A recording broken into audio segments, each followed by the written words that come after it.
मेरा सवाल का जवाब दीजिए ना स्वामी प्रसाद मौर्य जी। मैं बोल रही हूँ कि श्रम रोजगार मंत्री ठीक है, लेकिन मेरे जाने के बाद लगातार जनता वहाँ की जनता ने उनको नकारा है। ये सच है, आप पडरौना से अभी विधायक हैं, ये सच है और ये भी हम मेरे जाने के बाद जब तक मैं स्वामी प्रसाद मौर्य जी मेरा सवाल सुनिए। आप श्रम रोजगार मंत्री थे सर, हैं? जनता के दम पर ही। अब तो राजा वाजा वाली बात पुरानी हो गई, कोई महल में रह ले, जनता नहीं पूछ रही किसी को। जो विधायक चुनकर आता है, जो मंत्री बनता है, उसकी तरफ आज से देखते हैं। नौकरियों पर बीजेपी को घेरा जाता है सर।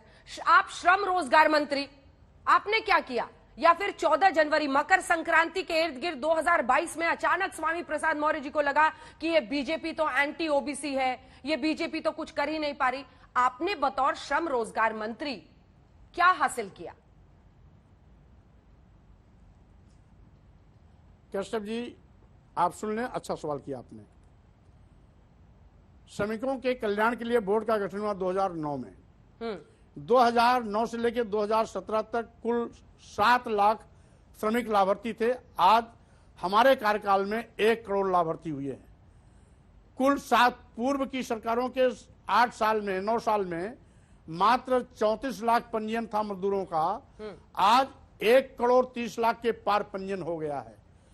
और साथ ही साथ जितना पिछले 10 सालों में रोजगार नहीं दिया गया, हमने अपने सेवाजन विभाग से निजी क्षेत्रों में 5 लाख से ज्यादा नौजवानों को रोजगार दिया है। निजी क्षेत्रों में, सरकारी क्षेत्रों में विभिन्न आयोग निगम होते थे, वो वहां से जाते थे। लेकिन आपने सवाल किया विभाग का, अब तो लग रहा है योगी जी का प्रचार कर रहे हैं, हमने गिनाई है। अब तो लग रहा है स्वामी प्रसाद मौर्य जी, लग रहा है आप योगी जी का प्रचार कर रहे हैं कि समाज इतनी नौकरियां दी अंतिम व्यक्ति की सेवा करने का मौका। आपने मेरे विभाग का काम पूछा, तो मंत्री के रूप में मैं कभी मंत्री के रूप में खादी ग्राम उद्योग मंत्री जब था तो पूरे उत्तर प्रदेश, पूरे देश में पहला स्थान होने का गौरव मुझे मिला था और तत्कालीन प्रधानमंत्री से मैंने पुरस्कृत हुआ था। आज भी न भूतो न भविष्यत श्रम सेवाजन विभाग के रूप में मंत्री के रूप में जो मैंने काम किया, न कभी कोई इतना कर सकता है न कर पाएगा। और रही बात, हमारा किसी नेता से कोई विरोध नहीं है, हमारा है इनकी गलत नीतियों से विरोध। अगर ये आरक्षण को अजगर की तरह नहीं निकले होते तो शायद मैं भी भाजपा नहीं छोड़ा होता। आज जिस तरीके से दलितों और पिछड़ों की उपेक्षा हुई, दलितों और पिछड़ों के आरक्षित जगहों पर सामान्य वर्ग के लोगों को तैनाती कर दिया। आज ऊंची जातियों पर सरकार मेहरबान है।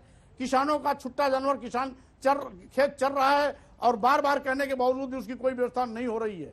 आज जिस तरीके से बेरोजगार नौजवान ठगी का शिकार हो रहा है, सारी नीतियां इनकी जो आज जन विरोधी हैं, उसका विरोध मैं करता हूं। मैं किसी नेता का विरोध नहीं करता हूं, किसी व्यक्ति का विरोध नहीं करता हूं। इसलिए हमेशा लड़ाई राजनीति में नीतियों की होती है। नीतियों का स्वागत होता है और गलत नीतियों का विरोध होता है। तो मैंने नीतियों का विरोध किया है। नीतियां, नैतिकता इतनी बड़ी थी तो 2017 से 2022 मतलब जनवरी के महीने में जब चुनाव की तारीखों का ऐलान हो गया, तब आपको समझ में आया सर ये? हाँ, उसी समय समझ में आना भी चाहिए, क्योंकि जब जनादेश का समय होता है तो निर्णय उसी समय लेना चाहिए और साथ ही साथ 5 साल तक जनादेश का सम्मान करना चाहिए। तो स्वाभाविक रूप से भारतीय जनता पार्टी मेरे लिए नया प्लेटफॉर्म था। भारतीय जनता पार्टी में जब मोदी जी ने कहा था कि लोग मुझको नीच कहते हैं क्योंकि मैं पिछड़ी जाति में पैदा हुआ हूं, उससे प्रभावित होकर भारतीय जनता पार्टी में गया था। मैंने सोचा कि नेता बदल गया तो चरित्र भी बदल गया होगा, नीति बदली होगी, लेकिन मैंने देखा चेहरा जरूर बदल गया लेकिन चरित्र नहीं बदला। और जब उजागर हो गया तो समय आने पर मैंने उसका खुलासा किया जी। आज स्वाभाविक रूप से उचित अवसर पर मैंने निर्णय लिया और कहा भी गया है कि जब लोहा गर्म रहे तभी हथौड़ा चलाना चाहिए। नहीं, हथौड़ा तो आपने सही टाइम पर चलाया, लेकिन स्वामी प्रसाद मौर्य जी, ये जनादेश का सम्मान था या मंत्री पद का मेवा था जो आप 5 साल तक टिके रहे? नहीं, जनादेश का सम्मान था। देखिए, जो विभाग मेरे पास था वो केवल वेलफेयर स्कीम चलाने का था, जिसका पूरा का पूरा लाभ का जो भी पैसा होता था उसके बैंक के खाते में जाता था, मैनुअल ट्रांसफर नहीं होता था। और कोई भी हमारा अधिकारी हो, कर्मचारी हो, सभी ने ईमानदारी से, सेवा भाव से श्रमिकों के लिए काम किया, बेरोजगार नौजवानों के लिए काम किया। इसलिए चिंता उनको होनी चाहिए जो मलाई खाते रहे हों।